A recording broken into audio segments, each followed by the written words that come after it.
Hello, I hope you're all having a lovely day. My name is Het Fekat, and I used to go by Owlfeather on this channel in some of the earlier videos, but now I changed it. So I will be going by that name from now on. And today I'm going to discuss a little bit about the holiday Litha. This is just some very basic lore and correspondences. We don't get into the nitty-gritty here because trust me, you can find stuff online about like the incense you should use, you know, the perfect gemstones to decorate your altar with, the herbs that are most traditional. I know St. John's wort is like a huge one, so that might actually be worth discussing, but for the most part, I won't be getting into those nitty-gritty details. I will be discussing, just like how to decorate your altar, what kinds of deities people generally worship on this holiday, very traditional foods, very basic information, and I hope that you do find this informative. So without further ado, I'm going to talk a little bit about the lore, first of all. And now, though I don't personally worship the god and goddess on a regular basis, I know a lot of people do. And at this point in the year, the goddess is heavily pregnant, which reflects the abundance that we find in nature, the full crops in the fields full of crops, I suppose, how the flowers are in full bloom, just really like the abundance and beauty that you see in nature is reflected by the goddess being heavily pregnant. And the king, the Sun King or the Oak King, is at the height of his power at this point. And as you probably know, Litha is the longest day of the year. It is also called Midsummer. It's the opposite of Yule, and the Oak King rules this day. Now, with that in mind, we will also be looking forward to winter after this day because the days will start to get shorter, since Litha is the longest day of the year. And so those are that's some of the lore behind it, some other deities that people worship. Since I worship exclusively in the Egyptian pantheon, of course I honor Ra, who is a sun god. A lot of sun gods are worshipped on this day. It is a sun and fire festival. And with that being said, I worship Sekhmet, Hedawir, Hathor, and Bast on this day as well. Those are some of my deities that I hold close. Other deities that are worshipped are any Venus figures, so that would apply to Aphrodite probably. I know Hathor is sometimes considered a Venus figure. And you had Freya, I think I mentioned already. I hope I'm not repeating myself already, that's a bad sign. You have Lu is worshipped, obviously, the Green Man, Flora, any gods of flowers and nature are worshipped here, like really foresty gods, gods of the harvest, motherhood, gods of motherhood, goddesses, excuse me, I apologize, goddesses of motherhood are also worshipped on this day. So really any deities that fall into that category you could probably honor. It would be appropriate to honor them on this holiday. And moving on from that, to decorate your altar, things that are traditional would be, of course, flowers, fruits, vegetables. I personally like to use sunflowers. Sun symbols are wonderful. I use seashells as well because a lot of people like to visit the beach around this time of the year. That's sort of a traditional thing, and you see there are even rituals dedicated to just their beach rituals because that is something that so many people are doing at this point in the year. I really like to, for my Litha altar, I will wake up on Midsummer morning and I will walk down to a local park and pick wildflowers to add to my altar. I think that's really important. And though I can't get all the perfect colors and plants and stuff, I think it's really important.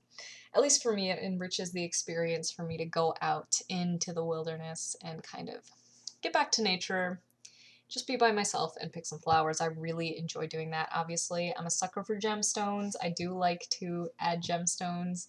I usually add my favorites, ones that maybe match up with the colors. Nothing too specific. Sunstone, since it's a sun festival, I'd probably use something like that. Maybe carnelian, because that's a little bit fiery.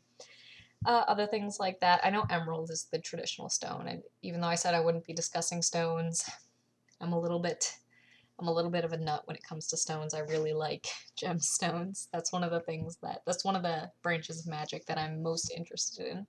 Speaking of which, the types of magic that a lot of witches do on this holiday involve growth and healing, of course, protection. I know that ash from the Litha fire, because many people have bonfires, it's one of the keys, or one of the core traditions that many people have during this holiday. The ashes from the Litha fire are very, very good for protection magic. That is something I've used. That's something that a lot of other people use. Healing, I may have mentioned healing. Love magic is very potent on this day. Really anything for creation growth, healing, banishing the forces of darkness. That's why people do the bonfire, is to banish the spirits of evil. And I personally associate the sun with creativity. So I think that Litha is the optimal time to be doing creativity spells, and I'm also an artist, so I do those a lot anyway. But I view making art as a very passionate, very like driven, fiery force. And I know that some people associate creativity with more feminine, more water. But in my personal view, from my personal experience and circumstances, I feel like you have to be fiery to be an artist. At least I'm fiery when it comes to that. I'm not super emotional when it comes to my art. I get things done. Anyway, I digress. So we've discussed the altars. We've discussed the colors of Litha. Now, I love colors. I'm an artist, and for Litha, of course, you're going to use sun tones, sun colors, bright colors, colors that are reflective of nature. You have red, green, orange, gold, white, and I read in some places blue. Oh, and yellow and orange, of course, as well. But I view this as a very fiery festival, so I usually put red candles, orange candles, yellow candles on the altar, gold candles. I don't normally break out the gold candles. I do break out the gold candles for Litha, because it is just that sunny for me. Okay, so colors out of the way. What are some traditions that you can do on Litha?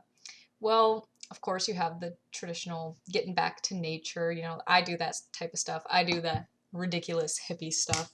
I take walks. I meditate outside, sit in the sunshine, you know, absorb it, all the good vibes kind of stuff. I'm a huge fan of that. I like to create things. That's important for me. And picking flowers, as I mentioned, walking in the forest, having a picnic in the park. These are all great ways that you can spend Litha. It's not always about ritual these holidays, though, of course, there are many rituals you can find online. You can probably produce your own. I know I don't do anything extravagant because it's just,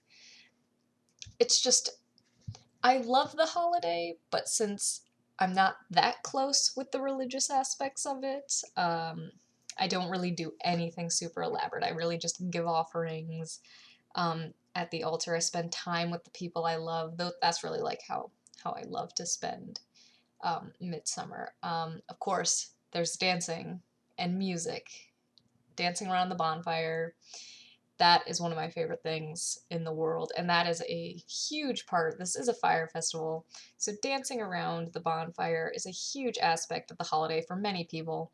I know that I love it. You, of course, can take the ash and use that for protection magic. You can also jump over the coals for good luck, and I know I don't know if this applies to many of us these days, but back in the day, they used to run cattle through the bale fires. I'm not entirely sure what that means, I'll admit, but it was to protect them and keep them healthy. And like I mentioned earlier, bonfires are used to ward off the spirits of evil. Now, what kind of food can you have during your festival? Well, really, crops of the early summer, a lot of vegetables, a lot of fruits, a lot of red fruits as well. Red is an important color in this holiday. So you have cherries, strawberries, tomatoes, all sorts of red fruits.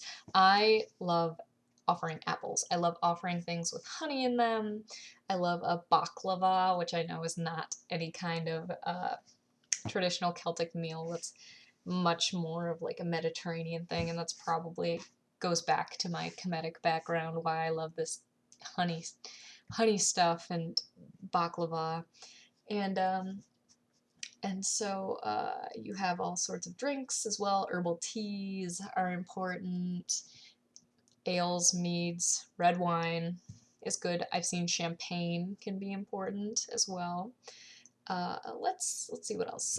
Breads, of course. Everybody, all the gods like breads. That is a staple. I personally like to get a rosemary and olive oil bread. That is one of my favorites. That's something that I do. I set aside, or I go to the store and get myself rosemary and olive oil bread. I'm sure there's much more kitcheny witches out there who can like make their own delicious like honey buttermilk cake bread. I don't even know, but I'm sure that I just go to the store to get it, and it's still important to me. I do scones too. The scones I do, or my sister makes the scones. I am not a kitcheny person, though I still enjoy eating a lot. As far as meats go, smoked fish, grilled fish, really anything grilled over a fire is good. For desserts and stuff, you can have s'mores cooked over the fire. I saw ice cream. Milk and cheese is also traditional during this festival. This is the time in some European countries where they would collect the milk from the cows to make cheese, hence the reason that that is so important during this holiday. Salads, anything fruity. Chan is going to love our Litha celebration. We're going to be celebrating it on the 21st. So that's in a few days. We'll probably be uploading a podcast too, but she's recently has become a vegan, so she is gonna be loving this holiday because we're probably gonna have just fruit and bread, all sorts of things. Of course, I might have milk or something. I don't know, but she's gonna love it. I don't think she'll be as happy when Samhain rolls around. They call it the harvest of meat. So we're not going all fruit for that holiday, let me tell ya. So she might have to just sit by in the corner with like like a handful of strawberries or something while me and Lion Mother are chowing down on some delicious venison or something. Anyway, I hope that you enjoyed this. I hope that this information was useful to you. I actually recorded this video once already and it didn't work. It didn't go through, which was so frustrating because I threw away my notes that I had taken. All the research I had done was gone, so I really just had to remember what I could for this video. And I hope that you enjoyed it. Thank you so much. If you enjoyed the video, you can give it a thumbs up. We really appreciate that. And I hope you all have a blessed, blessed day, a blessed Litha. I hope I'm not pronouncing that wrong. I'm not 100% sure on all of these holidays, but let's hope I'm not embarrassing myself. Anyway, have a wonderful, wonderful day. May prosperity, love, and light come to you. Anku Jasaneb. Thank you. Goodbye.